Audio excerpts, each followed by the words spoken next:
Hi ಎಲ್ರಿಗೂ ನಮಸ್ಕಾರ. ನಾನು ಋಷಿ ಪುರುಷೋತ್ತಮ್ ಮೈಸೂರಿನಿಂದ ಮಾತಾಡ್ತಾ ಇದ್ದೀನಿ. ಎಲ್ಲರೂ ಇಷ್ಟಪಟ್ಟು ಕುಡಿಯುವಂತಹ ಗಸಗಸೆ ಪಾಯಸವನ್ನ ನಮ್ಮ ಮನೆಯಲ್ಲಿ ಮಾಡುವ ವಿಧಾನವನ್ನ ನಾನು ನಿಮ್ಮ ಜೊತೆ ಹಂಚ್ಕೊಳ್ತೀನಿ. ಈಗ ಪ್ಯಾನ್ ನಲ್ಲಿ ರೋಸ್ಟ್ ಮಾಡೋದಕ್ಕೆ ಅರ್ಧ ಕಪ್ನಷ್ಟು ಅಕ್ಕಿ, 1 ಕಪ್ನಷ್ಟು ಗಸಗಸೆ, 4 ಬಾದಾಮಿ, 4 ಗೋಡಂಬಿ ಇವೆಲ್ಲವನ್ನು ಹಾಕಿ ನೀಟಾಗಿ ನಾನು ಫ್ರೈ ಮಾಡ್ಕೊಳ್ತಾ ಇದ್ದೀನಿ. ಹುರಿದಿರುವಂತ ಎಲ್ಲ ಇಂಗ್ರೀಡಿಯೆಂಟ್ಸ್ನ ಆರ್ಲಿಕ್ಕೆ ಬಿಟ್ಬಿಡಿ. ಅಷ್ಟರಲ್ಲಿ 1 ಕಪ್ನಷ್ಟು ನೀರಿಗೆ 2 ಅಚ್ಚಿನಷ್ಟು ಬೆಲ್ಲ ಹಾಕಿ ಕುದಿಲಿಕ್ಕೆ ಬಿಡಿ. ಬೆಲ್ಲದ ಪಾಕ ಬರೋವರೆಗೂ ಮಿಕ್ಸಿ ಜಾರಿಗೆ ಕಾಯಿ, ಆರಿರುವಂಥ ಎಲ್ಲ ಇಂಗ್ರೀಡಿಯೆಂಟ್ಸ್ನ ಹಾಕಿ ತರ್ತರಿಯಾಗಿ ರುಬ್ಬಿರುವ ಮಿಶ್ರಣಕ್ಕೆ 1 ಗ್ಲಾಸ್ನಷ್ಟು ನೀರನ್ನು ಆ್ಯಡ್ ಮಾಡ್ಕೊಳ್ತಾ ಇದ್ದೀನಿ.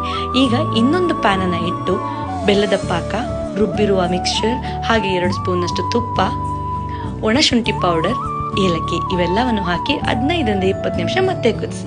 ಇದಾದ್ಮೇಲೆ ಸ್ಟವ್ ಆಫ್ ಮಾಡಿ ತಣ್ಣಗಾಗ್ಲಿಕ್ಕೆ ಬಿಡಿ. ಈಗ ಟೇಸ್ಟ್ ಮಾಡಿ ನೋಡಿ ಹೇಗಿದೆ ಅಂತ. ಈ ಒಂದು ಗಸಗಸೆಯ ಬೀಜದಲ್ಲಿ ಹೆಚ್ಚಾಗಿ ಕಬ್ಬಿಣಾಂಶ ಸಿಗುತ್ತೆ. ಅದಷ್ಟೇ ಅಲ್ಲದೆ ನಾರಿನಾಂಶವನ್ನು ಹೆಚ್ಚಾಗಿ ಹೊಂದಿರೋದ್ರಿಂದ ಬಾಡಿ ಒಳಗಡೆ ಇರುವಂತಹ ಕೆಟ್ಟ ಕೊಲೆಸ್ಟ್ರಾಲ್ನ ಹೊರ ಹಾಕೋದಕ್ಕೂ, ಒಳ್ಳೆಯ ಕೊಲೆಸ್ಟ್ರಾಲ್ ಅನ್ನು ಸಂಗ್ರಹಿಸೋದಕ್ಕೂ, ಹಾಗೆ ಜೊತೆಗೆ ತೂಕವನ್ನು ಇಳಿಸೋದಕ್ಕೂ ತುಂಬಾನೇ ಹೆಲ್ಪ್ಫುಲ್ ಆಗಿದೆ. ಇದಷ್ಟೇ ಅಲ್ಲದೆ ರಕ್ತದ ಒತ್ತಡ ಹೆಚ್ಚು ಇರುವವರಿಗೆ ನಿಯಂತ್ರಣಕ್ಕೆ ತರುತ್ತೆ. ನೀವು ಕೂಡ ಟ್ರೈ ಮಾಡಿ ಅಂತ ಹೇಳ್ತಾ ಮುಂದಿನ ವಿಡಿಯೋದವರೆಗೂ till then take care, by.